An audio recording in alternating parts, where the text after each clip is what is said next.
Music by Gudu Raj. नलका से चुहबो पानी गछौरी ठोपे ठोपे गछौरी ठोपे ठोपे नलका से चुहबो पानी गछौरी ठोपे ठोपे गछौरी ठोपे ठोपे हरया बछै हमर फिटर को देत ठीक मीटर तब बात के छोरा तू तोपे तोपे किया गे नलका से चुहबो पानी गछौरी ठोपे ठोपे गछौरी ठोपे ठोपे नलका से चुहबो पानी गछौरी ठोपे ठोपे गछौरी ठोपे ठोपे तोरा की होय छौ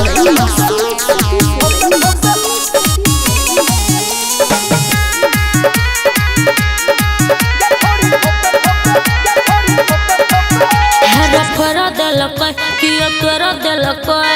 टोल में छै सब खचर छोरा हे गे भेलो कोना छोरी एना ये साट हपरलो पचर तोरा हर फरा देलकै कियो तोरा देलकै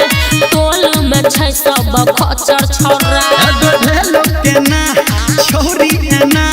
साट हपरलो जे पचर तोरा हर कर नया बुतु हल्ला खैर कतो पन कल्ला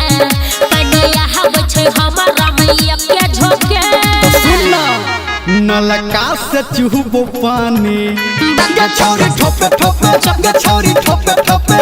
नलका से चुहबो पानी गछौरी ठोपे ठोपे गछौरी ठोपे ठोपे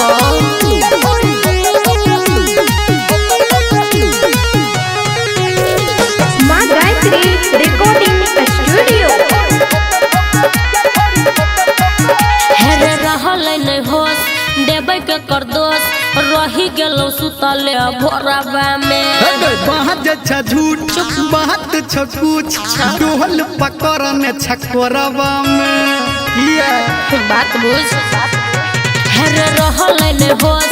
देबै के कर दोष रही गेलौ सुतले भोरबा में बात छ झूठ बात छ कुछ डोल पकड़ने छकोरबा में अरे सुन सुन धर्मेंद्र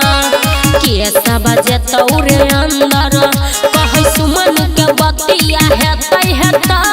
अच्छा नलका से चुहबो पानी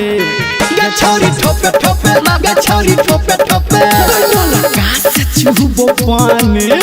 गछौरी ठोपे ठोपे गछौरी ठोपे ठोपे बक बेसर